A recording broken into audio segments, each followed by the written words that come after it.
Marilah kita berangkat ke pesantren dengan penuh semangat. raih cita-cita, luruskan niat, mengabdi untuk kemaslahatan umat.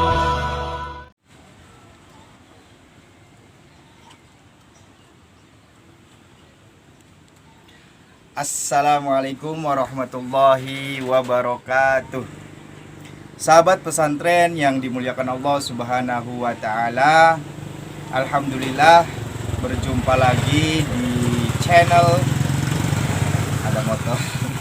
berjumpa lagi di channel You Ansoran, yaitu tentang sahabat pesantren, mengupas sejarah dan mengetahui dari pengalaman-pengalaman para kiai perjuangannya dulu ketika mesantren dan sejarah tentang pondok pesantren yang ada di Kecamatan Ketanggungan. Kali ini saya berada di Desa Pamedaran. Ya, di Desa Pamedaran akan berkunjung ke salah satu pondok tahfidzul Quran, yaitu Pondok Al-Hukama Desa Pamedaran. Baik sahabat pesantren yang dimuliakan Allah Subhanahu wa taala, langsung saja kita silaturahmi ke beliau Kiai Agus Mimbar Al-Hafidz. Mari sahabat.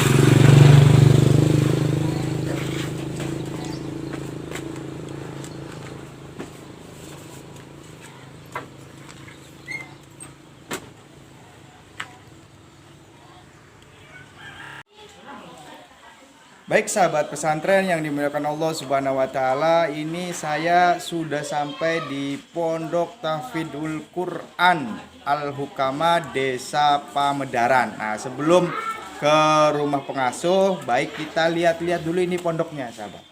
Nah, ini pondoknya.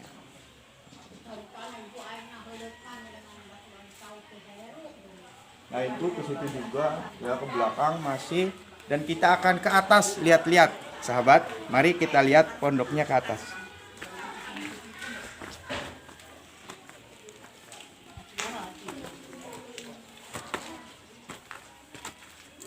Nah, ini sangat luar biasa sekali ya.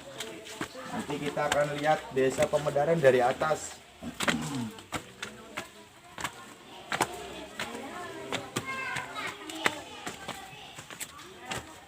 Lumayan capek.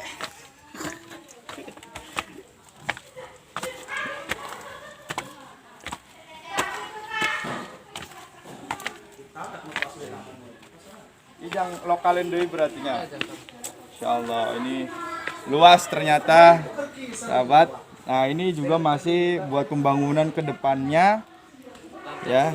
Lantai 2, syukur-syukur lantai 3, Pak Ustaz. Nah, ini ada yang sedang latihan marhabanan ini di sini.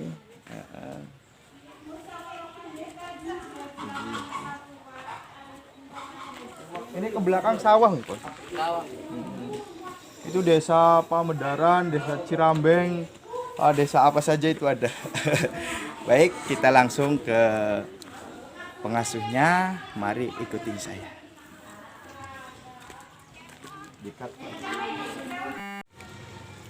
Sahabat pesantren yang dimuliakan Allah Subhanahu wa taala, ini sudah berada di depan rumah Pak Kiainya. Mari kita langsung saja menuju ke rumah Pak Kiai. Monggo.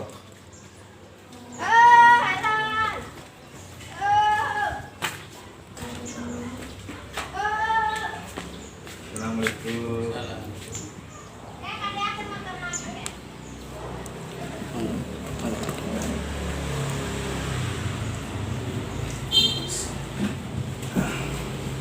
Baik sahabat pesantren yang dimuliakan Allah Subhanahu wa taala, alhamdulillah kita dapat bersilaturahmi kepada beliau Al-Ustadz Agus Mimbar, pengasuh Pondok Pesantren Al-Hukama Desa Pamedaran.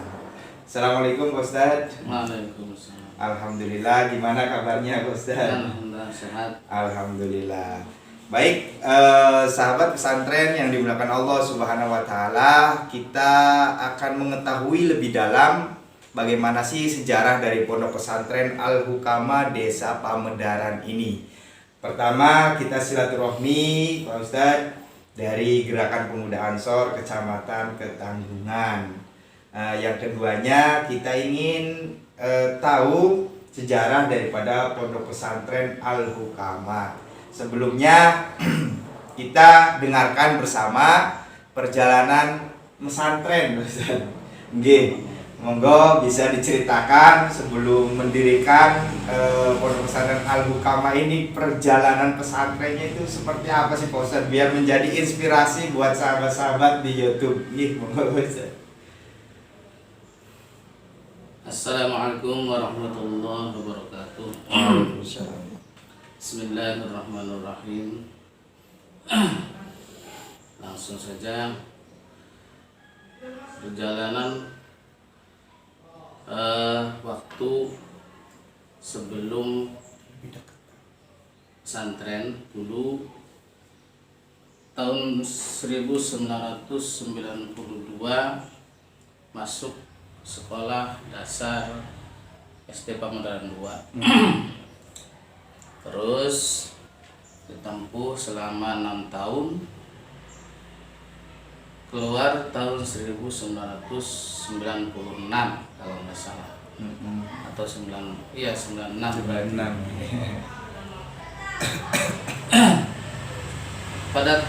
Pada bulan Juli 1996 melanjutkan pesantren sambil sekolah. Jadi pesantren sambil sekolah, bukan sekolah Sambil pesantren. Kebalik ya Pak Ustadz. Itu filosofinya gimana itu Pak Ustadz? Kalau pesantren sambil sekolah, sekolah sambil pesantren, bedanya di mana? Itu waktu mau masuk ke pesantren pertamanya ke Kiai Jumhur, ke At-Taqwa di Karangmalang. Tapi setelah itu saudara saya sudah masuk ke Bustanul Ulum, yaitu saudara saya Syarif Hidayatullah. Akhirnya saya udah ikut saudara, berarti masuk ke Bustanul Ulum, pengasuhnya Kiai Salim.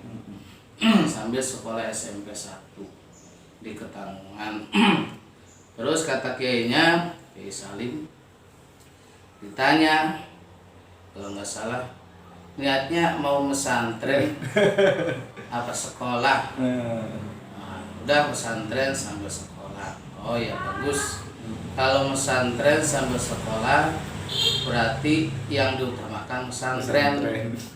Di mana sekolah sudah lulus tetap pesantren jalan, alias tidak putus. Tapi kalau tujuannya sekolah sambil pesantren, di mana sekolah lulus, pesantren juga selesai. Karena tujuannya udah tercapai. Iya, tujuannya sekolah. Nah, alhamdulillah saya niatnya pesantren sampai sekolah. Di situ sampai keluar SMP 1 negeri Ketanggungan, dilanjut ke Madrasah Aliyah Ma'arif di Lukuturi Ketanggungan selama 3 tahun. Setelah itu tetap masih di pesantren. Sempat masuk dulu ada Staisa di Lumragi. Tapi beberapa bulan saya masuk, otak saya nggak nyampe, nggak nyandak, karena waktu itu saya sudah masuk, sudah mulai menghafal Al-Quran. Jadi akhirnya saya berhenti kuliah. Selang saya berhenti kuliah, kuliahnya bubar, kembali lagi ke Cirebon. Nah, berarti saya di pesantren itu ya nggak begitu ngaji, wong sambil sekolah sih. Jadi ngajinya paling hari kecanda. Tapi alhamdulillah kalau dihitung ya 8 tahun di Bustanul Ulum. Sambil waktu Aliyah sudah menghafal, setor ke almarhum Kiai Darmawi Al-Hafidh, sudah dapat 10 juz. Rintangan demi rintangan memang banyak sekali. Mungkin santri-santri sudah hafal saya di pesantren. Banyak sekali cobaan bahkan saya ya kiai saya juga udah kalau diceritakan nggak pantas. Akhirnya saya dipindahkan ke Lebak Siu Kidul, Tegal. Dar Al-Quran Al-Islami Lebak Siu Kidul Tegal. Masuk tahun 2004. 2004 saya alhamdulillah wisuda itu 2006 berarti ditempuh 2 tahun. Terus izin boyong itu tahun 2008. Tahun 2008 saya pindah ke Kadu Gede, daerah Kadu Gede di Kuningan. Itu paling berapa minggu karena cuacanya nggak mendukung, terlalu dingin. Akhirnya saya pindah lagi ke Kerawang, mengajar di Pas Desa Rawamerta, pondoknya pondok anak-anak Tarbiyatul Wildan. Selama 1,5 tahun belajar mengajar anak-anak TK atau MI. Saya pengasuhnya Imam Dur Mastari Di Kerawang. Terus saya nikah dengan orang Gamprit, yaitu Desa Tegal Gandu, tahun 2008 akhir Desember. Setelah nikah saya langsung berangkat lagi ke Kerawang. Di Kerawang berarti tetap saya mengajar dengan istri saya selama kurang lebih 5 bulan. Berarti habis nikah ke Kerawang lagi, Bos? Kurang lagi 5 bulan. Setelah enak-enaknya ngajar, itu saya ditelepon oleh Abah Kiai Salim Asmu'i dari Karangmalang. Katanya, kamu mau di sana saja sampai punya keturunan, apa mau pulang? Kami bingung waktu itu. Kalau mau pulang, ya baiknya sekarang aja, jangan nunggu nanti.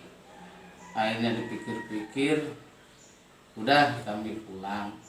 Terus mau mukim di mana?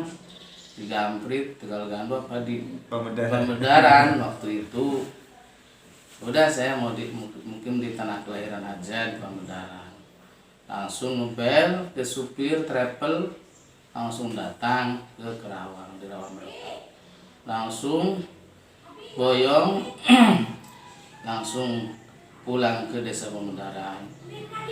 Di Desa Pamedaran sudah berjalan, Bapak itu ngajar memang dari dulu, tapi masih sifatnya majelis taklim.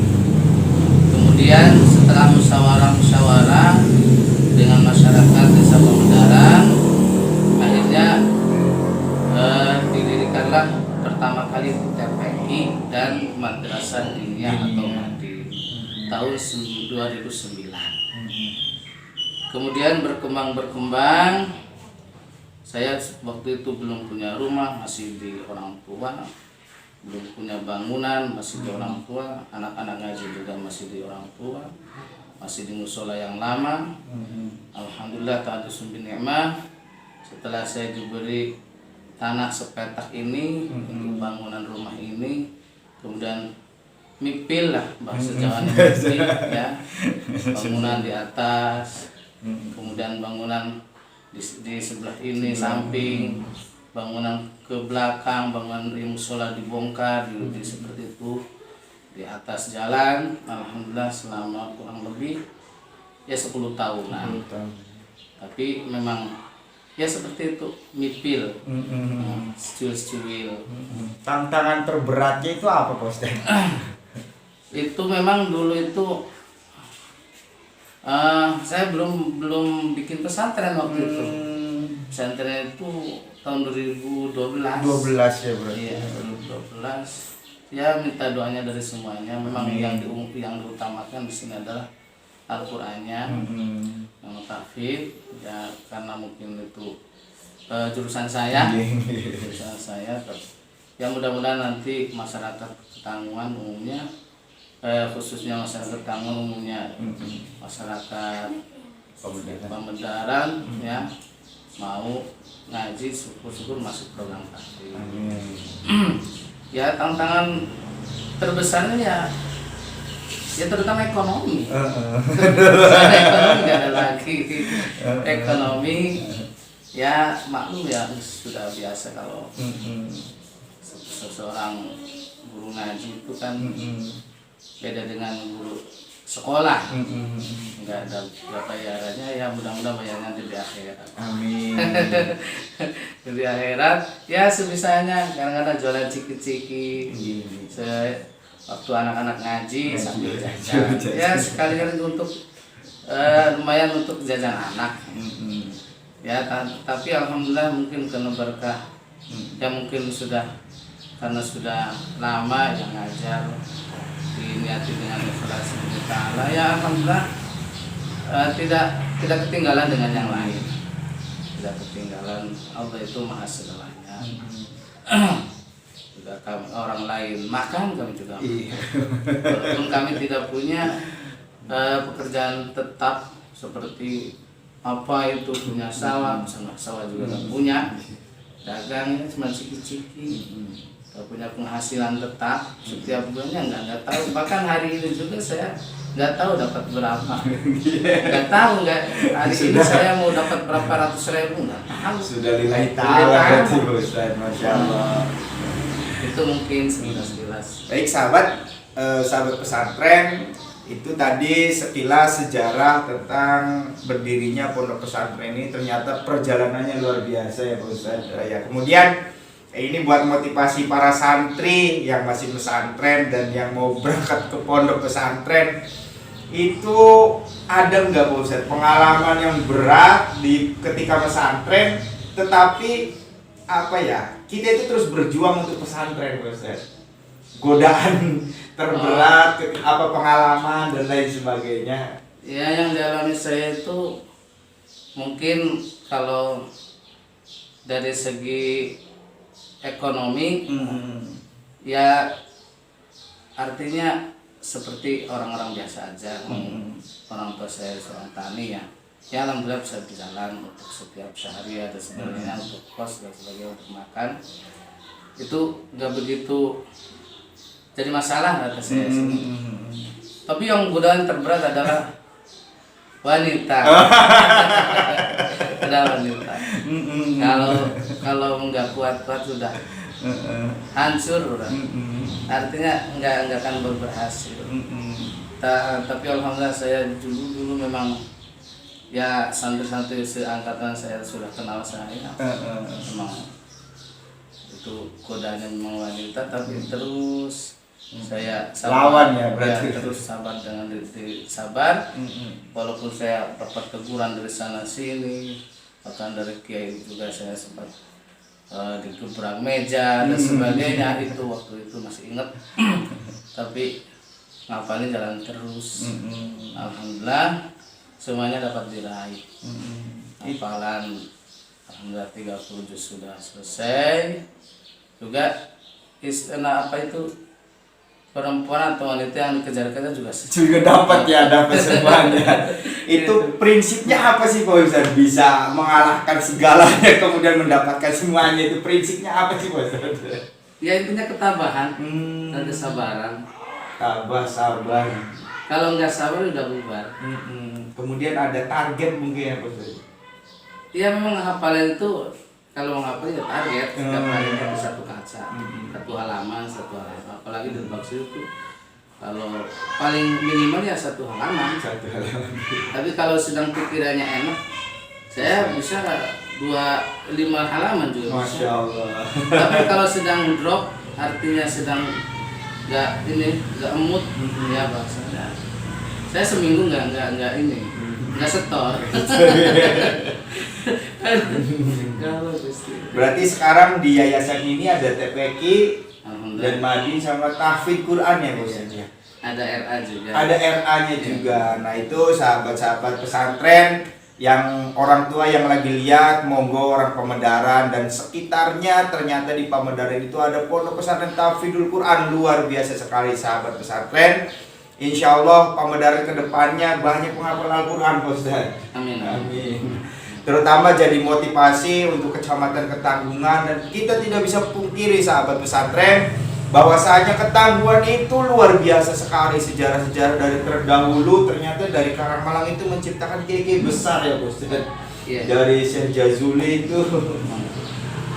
Baik, itu saja sahabat pesantren yang dirahmati Allah Subhanahu wa taala. Dan yang terakhir Pak Ustadz, kita minta nasihat, minta motivasi untuk pemuda sekarang. Monggo Pak Ustadz. Nasihatnya apa sih? Nasihat tentang apa saja Pak Ustadz? Biar kita lebih semangat lagi dalam berorganisasi, apa dalam di Nahdlatul Ulama dan lain sebagainya. Nasihatnya ya saya paling titipnya kejar cita-cita sebelum menikah. Artinya apa saja cita-cita yang sedang digeluti sekarang, mau berorganisasi, mau cita-cita perkuliahannya atau pesantrennya, silakan dikejar sampai berhasil. Jangan sampai sudah nikah. Kalau sudah nikah itu memang Sudah repot ya. Repot, apalagi sudah punya anak.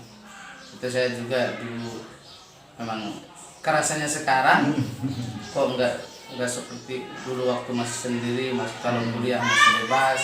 Mungkin dulu kalau belum nikah kan bisa saya seperti adik saya sampai S3 kan bisa jadi. Sekarang S1 juga sudah repot, terutama masalah keuangannya itu. Terus dan pikirannya intinya, karena sudah kalau nikah sudah pikirannya bercabang-cabang. Ya banyak sekali permasalahan.